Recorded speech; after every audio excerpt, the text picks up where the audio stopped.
আসসালামু আলাইকুম সবাইকে। আশা করছি সবাই ভালো আছো। আসসালামু আলাইকুম সবাইকে। আশা করছি তোমরা সবাই ভালো আছো, সুস্থ আছো। আজকে হচ্ছে আমরা দেখব চলতরিতে খুব ইম্পর্টেন্ট একটা কনসেপ্ট, বা ভাই বলবো চলতরিত বোঝার জন্য সবচেয়ে বেশি হেল্পফুল একটা কনসেপ্ট, যেটা তোমাদের আসলে বুঝতে হবেই হবে, নয়তো তোমরা চলতরিত ভালো মতো বুঝবা না। টপিকটা হচ্ছে ভাইয়া, তুমি যখন রোধ বা রেজিস্ট্যান্স অ্যাড করবা, ওইটা কি সিরিজে থাকবে নাকি প্যারালালে থাকবে? সো অনেক সময় এটা দেখে দেখে বোঝা যায় না যে অ্যাকচুয়ালি এটা কি সিরিজে আছে নাকি প্যারালাল আছে। সো ভাইয়ার হচ্ছে ডিরেক্ট কারেন্টের পার্সপেক্টিভ থেকে বোঝার ট্রাই করব, বা আরেকটা খুব শর্টকাট বা ভাই বলবো হচ্ছে ভিজুয়ালি অ্যাস্থেটিক ফরম্যাট আছে, ওইটা হচ্ছে নোডাল পয়েন্ট, ওইটা দিয়ে বোঝার ট্রাই করবো। ঠিক আছে, চলো আমরা দেখি যে আসলে সিরিজ এবং প্যারালাল বলতে কি বোঝায়। ধরো তোমার কাছে কোন একটা সার্কিট দিয়ে বলো, এই সার্কিটের মধ্যে যে রোধগুলো আছে, রোধগুলো কি সিরিজে আছে নাকি প্যারালাল আছে, তুমি কিভাবে বুঝবা বলো তো ভাইকে? একদম সিম্পল কনসেপ্ট যে ভাইয়া, আমি ওই সার্কিটের প্রতিটা রোধের মধ্য দিয়ে তড়িৎ প্রবাহ চিন্তা করব। কি চিন্তা করব? সার্কিটের রোধের মধ্য দিয়ে তড়িৎ প্রবাহ চিন্তা করবো। ধরো ভাই একটা সার্কিটের অংশ আঁকায় নিচ্ছে এখানে, এরকম। ধরো এখানে একটা রোধ আছে, এখানে একটা রোধ আছে, এখানে একটা রোধ আছে। তো এটা হচ্ছে R1 রোধ, এটা হচ্ছে R2 রোধ, এবং এটা হচ্ছে R3 রোধ, এবং এটা হচ্ছে একটা বিন্দু, এটা হচ্ছে আরেকটা বিন্দু। আমি বললাম এই দুইটা বিন্দুর মাঝে যে তিনটা রোধ আছে, এই রোধগুলো কিভাবে আছে, সিরিজে নাকি প্যারালালে, মানে কি শ্রেণীতে আছে নাকি সমান্তরাল আছে। সো মনে রাখবা অলওয়েজ, সিরিজে থাকা মানে হচ্ছে প্রতিটা রোধের মধ্য দিয়ে কারেন্ট সেম ফ্লো হওয়া। কি কারেন্ট সেম থাকবে, মানে কি একটা রোধের মধ্য দিয়ে যদি 2 এম্পিয়ার কারেন্ট যায়, এবং এর পরবর্তীতে প্রতিটা রোধের মধ্য দিয়ে যদি 2 এম্পিয়ার কারেন্টই প্রবাহিত হয়, তাহলে আমরা বলবো কি এটা সিরিজ বা শ্রেণীতে আছে। এবং এটা হচ্ছে একটা ওয়ে। আরেকটা হচ্ছে দেখো, আমি আমি কিভাবে বুঝতেছি, ধরো এখান দিয়ে আমি একটা কারেন্ট ফ্লো করাইলাম, আমি জানি না কারেন্টের ভ্যালু কত, ধরো আমি আই কারেন্ট ফ্লো করাচ্ছি। ঠিক আছে, আই কারেন্ট যদি ফ্লো করাই, R1 এর মধ্য দিয়ে কি পরিমাণ কারেন্ট যাবে আই, R2 এর মধ্য দিয়ে একই পরিমাণ কারেন্ট যাবে, কারণ রাস্তা তো নাই ভাই, একই পরিমাণ কারেন্ট যাবে। R3 এর মধ্য দিয়ে কি একই পরিমাণ কারেন্ট যাবে। তার মানে কি প্রতিটা রোধের মধ্য দিয়ে অ্যাকচুয়ালি কি সম পরিমাণ কারেন্ট প্রবাহিত হচ্ছে। এখন এইটা হচ্ছে একদম সিম্পল, কি বলা হয়, শ্রেণীতে থাকা তুল্য রোধের বা শ্রেণীতে থাকা রোধের এক্সাম্পল। ঠিক আছে, এখন দেখো এটাকে তুমি কিভাবে এক্সপ্লেন করতে পারো। এটার এই যে R1 রোধের একটা প্রান্ত এটা, R2 রোধের একটা প্রান্ত কিন্তু এটা। তার মানে কি R1 যেখানে শেষ হয়েছে, R2 এক্স্যাক্টলি ওইখানে শুরু হয়েছে, বা R2 যেখানে শেষ হয়েছে, R3 এখানে ওইখানে এক্স্যাক্টলি শুরু হয়েছে, রাইট? তার মানে আমি বলতে পারি যে রোধগুলা কি থাকবে, রোধগুলা পরপর থাকবে, রোধগুলো পরপর যুক্ত থাকবে, রোধগুলো পরপর যুক্ত থাকবে, পরপর যুক্ত থাকবে। ভালো কথা, রাইট? তার মানে প্রতিটা রোধ একটার পর আরেকটা যুক্ত হয়েছে। ভালো কথা। সো এটা হচ্ছে আমাদের কি গেল, শ্রেণীতে থাকার বা শ্রেণীতে কিভাবে আছে আমরা বুঝবো, এটা হচ্ছে একটা ওয়ে। ঠিক আছে, এখন এটা তুল্য রোধ বা ইকুইভ্যালেন্ট রেজিস্ট্যান্স বলতে এটা কি বোঝায়, বলতে বোঝা যাচ্ছে ভাইয়া, এই যে আমরা দুইটা বিন্দু চিন্তা করলাম, এই যে এই বিন্দু এবং এই বিন্দু, এই দুইটা বিন্দুর মাঝে তিনটা রোধের পরিবর্তে আমি একটা রোধ দিয়ে তিনটাকে রিপ্লেস করব। আমি এই পুরোটা সার্কিট বা এই জায়গাটা থেকে যা যা ইফেক্ট পাচ্ছি, যেই পরিমাণ কারেন্ট পাচ্ছি, যেই পরিমাণ বিভব পাচ্ছি, আমি একটা রোধ দিয়ে যদি এটাকে রিপ্লেস করি, সেম পরিমাণ কারেন্ট পাবো, সেম পরিমাণ বিভব পাবো। ভাইয়ের কনসেপ্টটা বুঝতে পারছো? আচ্ছা, আরেকটু ভাই ক্লিয়ার করি। ধরো তুমি R1 R2 এবং R3 এই তিনটা রোধের পরিবর্তে তুমি জাস্ট একটা রোধ লিখলা, একটা রোধ, কি লিখলা? একটা রোধ। ঠিক আছে, এই যে একটা রোধ, এবং এই রোধটা যেটা, এটাকে আমি বললাম হচ্ছে আর ইকুইভ্যালেন্ট বা তুল্য রোধ। এই যে R1 R2 R3 মিলে যে কাজ করবে, যে পাওয়ার প্রডিউস করবে, যে বিভব ড্রপ করবে, যেই পরিমাণ কারেন্ট ফ্লো করাবে, এই আর ইকুইভ্যালেন্ট একা সেম পরিমাণ পাওয়ার প্রডিউস করবে, সেম পরিমাণ ভোল্টেজ ড্রপ করাবে, সেম পরিমাণ কারেন্ট ফ্লো করাবে। এটাই হচ্ছে ইকুইভ্যালেন্ট রেজিস্ট্যান্সের মূল কনসেপ্ট। মানে হচ্ছে কি, আমি 10 জনকে দিয়ে একটা কাজ করাচ্ছি, আমি 10 জনের বদলে একজনকে দিয়ে ওই কাজটা করাচ্ছি, এটা হচ্ছে তুল্য রোধ। ঠিক আছে, এখন তুল্য রোধ আমরা কিভাবে ডিটারমাইন করবো, এটা হচ্ছে আমাদের মেইন কাজ। ঠিক আছে, আমরা এখন দেখি যে অ্যাকচুয়ালি আমাদের মূল যে কনসেপ্ট, যেটা হচ্ছে অ্যাকচুয়ালি কি আমাদের শ্রেণীতে থাকা না থাকার ব্যাপারটা কনফার্ম করে, ওইটা থেকে আমরা তুল্য রোধের কনসেপ্টটা, তুল্য রোধের ইকুয়েশনগুলো আনতে পারি কিনা। আমরা তো জানি যে ভাই এখানে তুল্য রোধ কি হবে, R1 plus R2 plus R3 হবে, বাট অ্যাকচুয়ালি এটা হয় কিনা ওটা হচ্ছে আমরা একটু বোঝার ট্রাই করবো। ঠিক আছে, এখন ধরো আমি কি বললাম, আমি বললাম হচ্ছে ভাইয়া, আমার এই যে এই বিন্দু এবং এই বিন্দু আছে, এই দুইটা বিন্দুর মাঝে যে বিভব পার্থক্য, কি বলতেছি, বিভব পার্থক্য, এই বিভব পার্থক্য বলতেছি হচ্ছে ভাইয়া ভি। কি বলতেছি, বিভব পার্থক্য হচ্ছে ভি।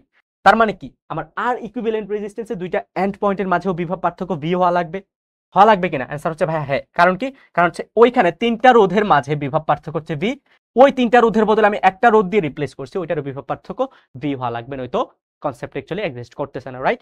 ওকে, ভালো কথা। এখন এই বিভব পার্থক্য যদি হয়, এখন এই তিনটা রোধের মধ্যে কি পরিমাণ কারেন্ট যাচ্ছে, আই পরিমাণ কারেন্ট যাচ্ছে, তার মানে কি আমার আর ইকুইভ্যালেন্ট রেজিস্ট্যান্সের মধ্য দিয়ে আই পরিমাণ কারেন্ট যাবে। কেন? কারণ হচ্ছে ভাইয়া এটাই তো মূল কনসেপ্টটা ছিল, তিনটা রোধের মধ্য দিয়ে সেই পরিমাণ কারেন্ট যায়, আর ইকুইভ্যালেন্টের মধ্য দিয়ে সেম পরিমাণ কারেন্ট যাবে, রাইট?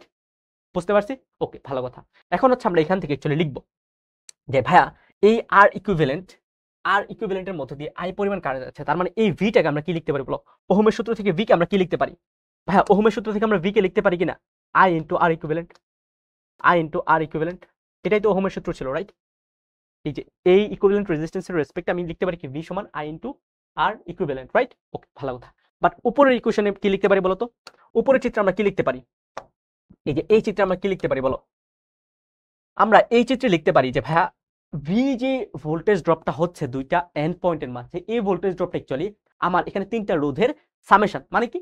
মানে হচ্ছে ভাইয়া এখানে হচ্ছে একটা ভোল্টেজ ড্রপ হবে, এই যে এখান থেকে এখানে একটা ভোল্টেজ ড্রপ হবে, এখান থেকে এখানে একটা ভোল্টেজ ড্রপ হবে, আবার এখান থেকে এখানে একটা ভোল্টেজ ড্রপ হবে। তার মানে কি এই ভি যে ভ্যালুটা আছে, এই ভ্যালুটা হচ্ছে R1 এর অ্যাক্রসে কি পরিমাণ ভোল্টেজ ড্রপ হচ্ছে, R2 এর অ্যাক্রসে কি পরিমাণ ভোল্টেজ ড্রপ হচ্ছে, R3 এর অ্যাক্রসে কি পরিমাণ ভোল্টেজ ড্রপ হচ্ছে, এই সবগুলোর যোগফল। বা একদম সিম্পল ভাষায় যদি বলি যে ভি যে ভ্যালুটা আছে এটা হচ্ছে V1 plus V2 plus V3, এই জিনিসগুলো যোগফল। ঠিক আছে? ভি হচ্ছে কি V1 plus V2 plus V3, এই ভ্যালুগুলো যোগফল।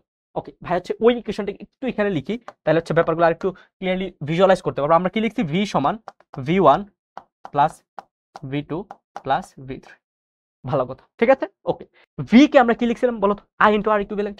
ভি কে কি লিখছিলাম? আই ইন্টু আর ইকুইভ্যালেন্ট, ভালো কথা। এখন V1 কে ভাই কি লিখতে পারি? V1 মানে কি? এই যে R1 এর অ্যাক্রসে কি পরিমাণ ভোল্টেজ ড্রপ বা বিভব আমরা পার্থক্য পাচ্ছি। ঠিক আছে?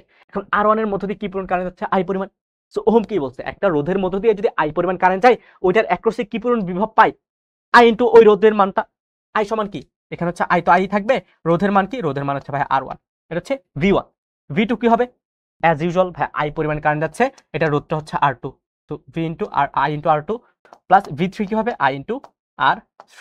ঠিক আছে? সো প্রতিটা জায়গায় দেখো আই হচ্ছে কমন, আমি আই দিয়ে ভাগ করে দিলাম। সো ভাগ করে দিলে কি থাকবে? অ্যাকচুয়ালি ভাগ করে দিলে আমার ফাইনাল যে ফর্মুলাটা থাকবে এটা হচ্ছে ভাইয়া আর ইকুইভ্যালেন্ট বা তুল্য রোধের যে ভ্যালুটা, এটা হচ্ছে R1 plus R2 plus R3। মানে কি? মানে হচ্ছে শ্রেণীতে যদি থাকে অনেকগুলো রোধ, এদের তুল্য রোধ হয় সবগুলো রোধের যোগফল। কি হয়? এদের তুল্য রোধ হয় সবগুলা রোধের যোগফল। এই ফর্মুলাটা আমরা সবাই অ্যাকচুয়ালি মুখস্থ করে থাকি, এটা হচ্ছে এটার বেসিক, এটা হচ্ছে একদম এটার বেসিক। ঠিক আছে? এখন এই জিনিসটা ভাইয়ারা হয়তো অনেকেই এখনো বুঝতে পারে না। ভাইয়ারা হচ্ছে প্র্যাকটিক্যাল এক্সাম্পল দিলে ব্যাপারটা আরেকটু ক্লিয়ার বুঝতে পারো। ব্যাপারটা কি? ব্যাপারটা হচ্ছে এরকম, দেখো দেখো ব্যাপারটা হচ্ছে এরকম একদম ইজি, কোনো জটিল কনসেপ্টের কিছু নাই এখানে, জটিল কনসেপ্টের কিছু নাই। দেখো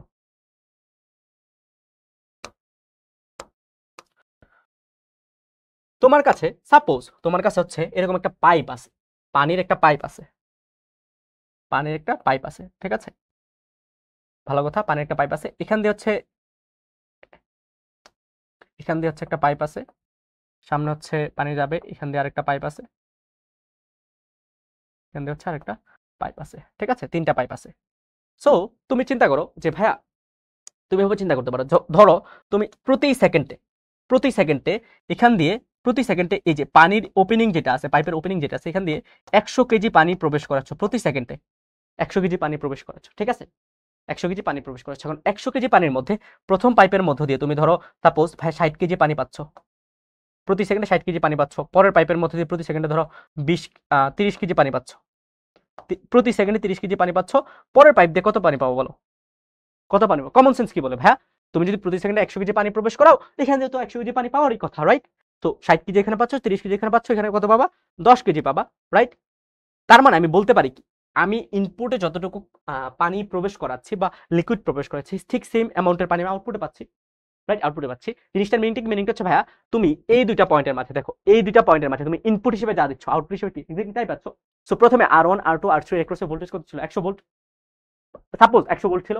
তো R1 এর ক্রসে একটা ভোল্টেজ ড্রপ খাবে, R2 এর ক্রসে একটা ভোল্টেজ ড্রপ খাবে, R3 এর ক্রসে একটা ভোল্টেজ ড্রপ খাবে। টোটাল ভোল্টেজটা যোগ করলে তুমি কি পাবা? 60 30 এবং 40 যোগ করলে কত পাচ্ছ? 100। এই যে 100, বুঝতে পারছো? মানে কি? মানে হচ্ছে তোমার টোটাল যে ভোল্টেজ, এটা হচ্ছে ইন্ডিভিজুয়াল ভোল্টেজগুলোর যোগফলের সমান, ইন্ডিভিজুয়াল ভোল্টেজগুলোর যোগফলের সমান। আই গেস এখন ব্যাপারটা ফিল করা যাচ্ছে। পানির পাইপের সাথে ব্যাপারগুলো কম্পেয়ার করতে পারো। একটা পানির পাইপে মধ্যে দিয়ে প্রতি সেকেন্ডে 100 কেজি পানি প্রবেশ করাচ্ছ, তিনটা পাইপ, একটার মধ্যে দিয়ে 60 কেজি, আরেকটার মধ্যে 30 কেজি এবং আরেকটার মধ্যে দিয়ে মাস্ট 10 কেজি তোমার প্রতি সেকেন্ডে বের হয়ে আসতে হবে।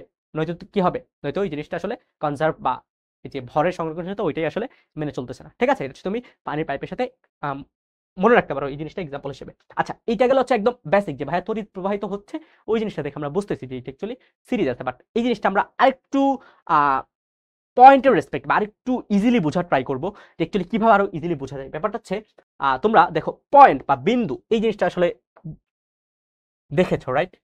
বিন্দু, বিন্দুটা কি? বিন্দু হচ্ছে এরকম কিছু একটা, মানে যার দৈর্ঘ্য প্রস্থ ক্ষেত্রফল কিছু নেই, মানে দৈর্ঘ্য প্রস্থ নয়, জাস্ট ক্ষেত্রফল আছে, মানে একটা এক্সিস্টেন্স আছে এরকম কিছু একটা, রাইট? এটা হচ্ছে কি ম্যাথমেটিক্যাল পয়েন্ট। কি পয়েন্ট? Mathematical point. এখন আরেকটা বিন্দু আছে, এটাকে আমরা বলি হচ্ছে ইলেকট্রিক্যাল পয়েন্ট। কি বলি? Electrical point. এখন ইলেকট্রিক্যাল পয়েন্ট অ্যাকচুয়ালি কি? ইলেকট্রিক্যাল পয়েন্টে কি এরকম বিন্দু টাইপের কিছু একটা আছে? না ভাই, ইলেকট্রিক্যাল পয়েন্টটা এরকম বিন্দু টাইপের কিছু না। যেমন ভাই যদি একদম সিম্পলি বলি, ধরো ভাইয়ের হচ্ছে আগে তিনটা রেজিস্ট্যান্সই চিন্তা করতেছি, এখানে একটা রেজিস্ট্যান্স, তারপর আরেকটা রেজিস্ট্যান্স, তারপর আরেকটা রেজিস্ট্যান্স, এটা হচ্ছে R1, এটা হচ্ছে R2। ঠিক আছে, ইলেকট্রিক্যাল পয়েন্ট অ্যাকচুয়ালি। এখন দেখো ইলেকট্রিক্যাল পয়েন্ট বলতে ওই একটা এলিমেন্টসকে বোঝায় বা ওই একটা সার্টেন লেংথকে বোঝায়, যে লেংথের মাঝে অ্যাকচুয়ালি কোনো ইলেকট্রিক্যাল এলিমেন্ট নাই। ইলেকট্রিক্যাল এলিমেন্ট কি? ধারক হইতে পারে, রোধ হইতে পারে, ধরো একটা সুইচ হইতে পারে, একটা বাল্ব হইতে পারে, এরকম কোন এলিমেন্ট। যেমন এখানে রোধ, রোধ হচ্ছে একটা ইলেকট্রিক্যাল এলিমেন্ট। এখন তুমি বিন্দু বলতে কি বুঝবা? বিন্দু বলতে একদম সিম্পল ভাইয়া, এই যে এটা হচ্ছে একটা বিন্দু, এখান থেকে ততক্ষণ পর্যন্ত সেম বিন্দু পাবা যতক্ষণ পর্যন্ত কোনো রোধ পাচ্ছ না। তার মানে এই যে গ্রিন কালার করা পুরোটা একটা বিন্দু বোঝাচ্ছে, একটা ইলেকট্রিক্যাল পয়েন্ট বোঝাচ্ছে। ঠিক আছে, আবার বলতেছি, এই যে পুরোটা ব্লু গ্রিন কালার করা পোর্শনটা, এটা পুরোটা একটা ইলেকট্রিক্যাল পয়েন্ট বোঝাচ্ছে। কেন? কারণ আমি এই পুরোটা পয়েন্টে, আমি যে কোনো পয়েন্ট চাই, কোনো বাধা আছে, এখান থেকে যাব, এখান থেকে এখানে যে যাচ্ছি, কোনো ইলেকট্রিক্যাল বৈদ্যুতিক সরঞ্জাম আছে বা বৈদ্যুতিক কোনো কিছু আছে, রোধ আছে, ধারক আছে, বাল্ব আছে, সুইচ আছে, কিচ্ছু নাই, রাইট? কিচ্ছু নাই, ভালো কথা। এখন এখান থেকে যখন আমি এই পাশে আসা ট্রাই করবো, দেখবো আমার কাছে একটা বাধা বা R1 বা রোধ আছে, রাইট? বা একটা বৈদ্যুতিক এলিমেন্ট আছে। সো আমরা কি করব? এই বিন্দুটাকে অন্য একটা নামকরণ করব। সাপোজ আমি বললাম হচ্ছে ভাই এটা হচ্ছে এ বিন্দু, এই যে এটা হচ্ছে এ বিন্দু। এ বিন্দু মানে কিন্তু এরকম পয়েন্ট না, এ বিন্দু মানে কি? পুরোটা গ্রিন কালার পোর্শনকে বোঝাচ্ছে, ভালো কথা। এখন এখান থেকে যখন আমি অপর পাশে আসা ট্রাই করবো, আমার কাছে একটা রোধ আসে। সো রোধ থাকলে কি হবে? বিন্দুটা চেঞ্জ হয়ে যাবে। চেঞ্জ হলে কি হবে? এই যে এই পুরোটা হচ্ছে কি বোঝাবে? অন্য আরেকটা বিন্দু বোঝাবে। কেন বোঝাবে পুরোটা? কারণ R1 এবং R2 এর মাঝে এই জায়গাটাতে কোনো বাধা আছে, কোনো রোধ আছে, কোনো ইলেকট্রিক্যাল এলিমেন্ট আছে? অ্যান্সার হচ্ছে না ভাইয়া, সিম্পলি একটা তার, সিম্পলি একটা তার। ঠিক আছে, সো এই যে বিন্দুটা, এই বিন্দুটাকে আমরা সাপোজ বি বিন্দু বললাম, এই বিন্দুটাকে আমরা কি বললাম? বি বিন্দু বললাম, ভালো কথা। এবং এরপরে যে বিন্দুটা, সাপোজ বি থেকে যখন আমি ওই পাশে আসে ট্রাই করব, তখন R2 এর রোধকে পার হয়ে আসতে হবে, R2 এর রোধকে পার হয়ে আসতে হবে। পার হয়ে যদি আসি, সো এখানে কি হবে? আরেকটা বিন্দু হবে, সাপোজ সি বিন্দু, রাইট? তারপরে কি হবে? তারপর হবে হচ্ছে ভাই আরেকটা বিন্দু, সি থেকে যখন এই পাশে আসবো, এটা হচ্ছে আমার ডি বিন্দু। ঠিক আছে, এটা হচ্ছে আমাদের ইলেকট্রিক্যাল পয়েন্ট। সো ইলেকট্রিক্যাল পয়েন্টের concept I guess clear. Electrical point বলতে কি বোঝায়? ইলেকট্রিক্যাল পয়েন্ট বলতে ওই বিন্দুগুলো বোঝায় যে বিন্দুগুলোর মাঝে, বা আমি একটা জায়গা থেকে আরেকটা জায়গায় যখন হাঁটতে হাঁটতে যাবো, তখন কোনো বাধা পাবো না, তখন কোনো রোধ পাবো না, তখন কোনো ইলেকট্রিক্যাল এলিমেন্ট পাবো না, সুইচ পাবো না, কিচ্ছু পাবো না, জাস্ট সিম্পলি একটা তার পাবো। ঠিক আছে, এখন কেউ হয়তো আর্গিউ করতে পারো যে ভাই প্র্যাকটিক্যালি তো তারের রোধ আছে, সো আমরা হচ্ছে আইডিয়ালি চিন্তা করি নি এই তারগুলোর কোনো রোধ নাই। ঠিক আছে, এই তারগুলোর কোনো রোধ নাই। সো এটা আই গেস ক্লিয়ার হয়ে গেল ইলেকট্রিক্যাল পয়েন্টটা। ইলেকট্রিক্যাল পয়েন্টটা কেন বলছি? কারণ ইলেকট্রিক্যাল পয়েন্টে আমরা বুঝবো যে অ্যাকচুয়ালি রোধগুলো সিরিজ আছে নাকি অন্য কোনো কম্বিনেশন আছে। আচ্ছা, এখন একটা একদম সিম্পল কনসেপ্ট, একটা সিম্পল একটা এক্সাম্পল হিসেবে এক্সাম্পল দিই, তাহলে বুঝবা যে এই জিনিসটা কেন ইম্পর্টেন্ট। ধরো তোমার কাছে পরপর তিনটা রোধ আছে, তিনটা রোধ আছে, এই রোধটা এভাবে কানেক্টেড এবং এই রোধটা আমার কিভাবে কানেক্টেড? সাপোজ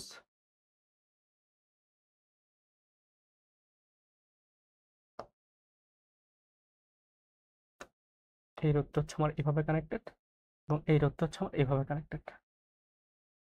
তোমাকে বলছে এই যে এই দুইটা বিন্দুর মাঝে, এই বিন্দু এবং এই বিন্দুর মাঝে রোধ কত? প্রতিটার মান হচ্ছে 1 ওহম করে, 1 1 1, এই প্রতিটার মান 1 ওহম করে। তোমাকে বলছে এন্ডিং দুইটা পয়েন্টের মাঝে তোলরোধ কত, মানে টার্মিনাল দুইটা পয়েন্টের মাঝে তোলরোধ কত। ঠিক আছে, কিভাবে বের করবা? কিভাবে বের করবা? আচ্ছা, এখন এটা বের করার আগে ভাইয়া তোমাকে কমন একটা কোশ্চেন করি। কোশ্চেনটা হচ্ছে এরকম যে ভাইয়া তোমার কাছে ধরো একটা পানির পাইপ আছে, একটা পানির পাইপ আছে, পানির পাইপে এদিকে একটা এন্ডিং আছে, ঠিক আছে, এদিকে একটা এন্ডিং আছে, এবং ধরো এরকম দুইটা ওপেনিং আছে। ঠিক আছে, মানে এদিক দিয়ে তুমি পানি প্রবেশ করাবা, ধরো বললাম প্রতি সেকেন্ডে তুমি 10 কেজি পানি প্রবেশ করাচ্ছ, প্রতি সেকেন্ডে তুমি 10 কেজি পানি প্রবেশ করাচ্ছ, এবং 10 কেজি পানি ওই পাশ দিয়ে যাওয়ার রাস্তা কয়টা?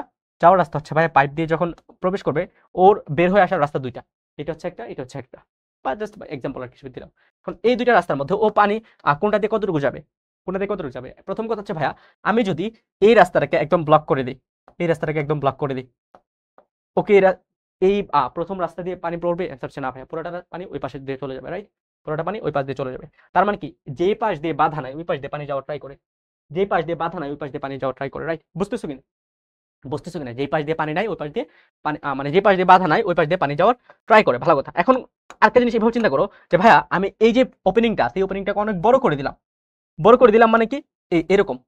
এখন তোমার কমন সেন্স কি বলো, 10 কেজির বেশি অংশ কোন দিক থেকে পড়বে, বেশি অংশ কোন দিক থেকে বের হয়ে আসবে, প্রথম পাইপটা নাকি দ্বিতীয় পাইপটা? অবভিয়াসলি প্রথম পাইপটা। তার মানে প্রথম পাইপে কি বাধা কম না? বাধা কম, অনেক প্রশস্ত জায়গা, মানে বের হওয়ার অনেক রাস্তা আছে, রাইট? সো ওইখান দিয়ে বেশি পরিমাণ পানি বের হয়ে আসবে, রাইট? ওকে, ভালো কথা। এটা হচ্ছে সেকেন্ড এক্সাম্পল যে ভাইয়া বাধা যদি কমে যায় ওইখান দিয়ে কি ইজিলি পানিটা বের হয়ে আসতে পারে, রাইট? বা পানিটা প্রবেশ করতে পারে। ভালো কথা। এখন একটা জিনিস ভাইকে বলো, যদি ভাইয়া এই যে এখান তো ছিল এরকম, 2 নম্বর পাইপটা ব্লক করে দিছি, 2 নম্বর পাইপটা যদি ব্লক করে দিই তাহলে কি হবে বলো? পুরোটা পানি 1 নম্বর পাইপ দিয়ে প্রবেশ করে যাবে, কারণ কি 1 নম্বর পাইপে এখন বাধা নাই। সো এটা হচ্ছে পানির যে ধর্মটা, এই ধর্মটাই কারেন্টের ক্ষেত্রে পাওয়া যায়। কারণ হচ্ছে ওই সব রাস্তাগুলো চুজ করে যে রাস্তা দিয়ে ওর কোনো বাধা নাই, কি নাই? যে রাস্তা দিয়ে ওর কোনো বাধা নাই। যেমন এখানে, এখানে তুমি বাধা আছে কিনা তুমি কিভাবে বুঝবা? দেখো প্রথমে দেখে মনে হচ্ছে ভাইয়া 3টা রোধই পরপর যোগ করা আছে, পরপর যোগ করা আছে, সিরিজ আছে, রাইট? সিরিজ আছে। ভালো কথা। এখন ধরো আমরা ইলেকট্রিক্যাল পয়েন্টের পার্সপেক্টিভ থেকে চিন্তা করি। ভালো কথা। তুমি কিভাবে কি একটা জিনিস চিন্তা করবা, ধরো এক পাশ থেকে তুমি একটা কারেন্ট প্রবেশ করাইছো। সো যে কারেন্টটা প্রবেশ করেছে কারেন্টটা এই পয়েন্টে আইসা, এই পয়েন্টে আইসা ওর কাছে রাস্তা দুইটা আছে, একটা হচ্ছে ভাই 1 ওহমের মধ্য দিয়ে যাওয়া, আর হচ্ছে এই পাশ দিয়ে হয়ে ওই পাশে যাওয়া। হবে কিনা? হ্যাঁ। আচ্ছা, আমরা হচ্ছে ইলেকট্রিক্যাল পয়েন্টের পার্সপেক্টিভ থেকে চিন্তা করি। ধরো আমরা বাধা চিন্তা করবো, রাইট? সো এই পুরাটার মাঝে কোনো ইলেকট্রিক্যাল পয়েন্ট আছে? হচ্ছে নাই, নাই, মানে ইলেকট্রিক্যাল এলিমেন্ট রোধ আছে? নাই, বাধা নাই। সো পুরাটা হচ্ছে একটা পয়েন্ট, একটা ইলেকট্রিক্যাল পয়েন্ট। তারপরে এটা কি? এটা হচ্ছে আরেকটা electrical, same electrical point, right? কেন? কারণ কোনো বাধা নাই ভাইয়া, বাধা নাই। বাধা না থাকলে কি হয়? ইলেকট্রিক্যাল পয়েন্ট সেম হয়। এটাও কি সেম ইলেকট্রিক্যাল পয়েন্ট। বুঝতে পারছো কিনা? Same electrical point. দেখে মনে হচ্ছে কিন্তু এটা সিরিজ, পরপর যুক্ত আছে, দেখে মনে হচ্ছে সিরিজ, রাইট? কেন? ইলেকট্রিক্যাল পয়েন্টটা ইম্পর্টেন্ট, দেখে মনে হচ্ছে সিরিজ, বাট আমরা কি দেখতেছি? এটার মধ্যে কোনো বাধা নাই। তার মানে এই পুরাটা গ্রিন কালার পুরা পোর্শনটা এটা কি একই ইলেকট্রিক্যাল পয়েন্ট। সাপোজ ভাই হচ্ছে এটাকে এ বিন্দু নামকরণ করলো, ভালো কথা। অপর বিন্দুটাকে ভাইয়া তোর বি নামকরণ করছি, এটা বি নামকরণ করছি, এই দেখো বি, পুরোটা কি বি, কোনো রোধ নাই, বাধা নাই, বি বি বি বি, এটাও কি বি, কোনো রোধ নাই, বাধা নাই, বি, পুরোটা বি, ভালো কথা। সো এটাও বি, তার মানে কি এটা হচ্ছে বি। সো এই যে তিনটা রোধই কি এ এবং বি বিন্দুর মাঝে, এ এবং বি বিন্দুর মাঝে, রাইট? এখন শুরুতে দেখে কি মনে হচ্ছিল সিরিজ আছে। এখন ধরো আমরা সেটাকে রিড্র করি, রিড্র করলে কি হবে বলতো?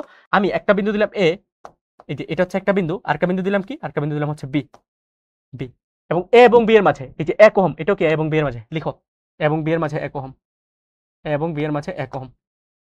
পরের 1 ওহম কি, এটাও এ এবং বি এর মাঝে, পরের 1 ওহম এটাও এ এবং বি এর মাঝে, পরের 1 ওহম কি, এটাও এ এবং বি এর মাঝে, এ এবং বি এর মাঝে, রাইট? সো এই যে শুরুতে দেখে মনে হচ্ছিল কি সিরিজ আছে, বাট অ্যাকচুয়ালি কি এগুলো সিরিজ আছে? হচ্ছে না ভাই, তুমি এটা দেখেই বুঝবা এটা সিরিজে নাই। যারা হয়তো অলরেডি 1-2 বার পড়ে রাখছো চ্যাপ্টারটা, ওরা দেখেই বুঝবে ভাই এটা তো প্যারালালি আছে। এই জন্য হচ্ছে ইলেকট্রিক্যাল পয়েন্টটা ইম্পর্টেন্ট, ঠিক আছে? সো আই গেস তোমরা সিরিজের ব্যাপারটা ক্লিয়ার, যে ভাইয়া দেখে মনে হইতে পারে সিরিজ, দেখে মনে হইতে পারে কোনো একটা সমবায় আছে, বাট স্টিল এটা ওই সমবায় নাও থাকতে পারে। কেন? কারণ হচ্ছে আমাদের অ্যাকচুয়ালি নোডাল অ্যানালাইসিস বা ইলেকট্রিক্যাল পয়েন্টের পার্সপেক্টিভ থেকে চিন্তা করতে হবে। চিন্তা করলে হয়তো আমরা ওই কনসেপ্টটা বুঝে যাবো ক্লিয়ারলি, ঠিক আছে? আই গেস সিরিজ সমবায় চিহ্নিত করা বা সিরিজ সমবায়টা বোঝা এ কারো কোনো প্রবলেম থাকবে না। যদি প্রবলেম থাকে ভাইকে কমেন্ট সেকশন জানাতে পারো, ভাই ট্রাই করবো কনফিউশনটা ক্লিয়ার করে দেওয়ার জন্য। ঠিক আছে? টিল দ্যাট সবাই ভালো থাকো, সুস্থ থাকো, আল্লাহ হাফেজ।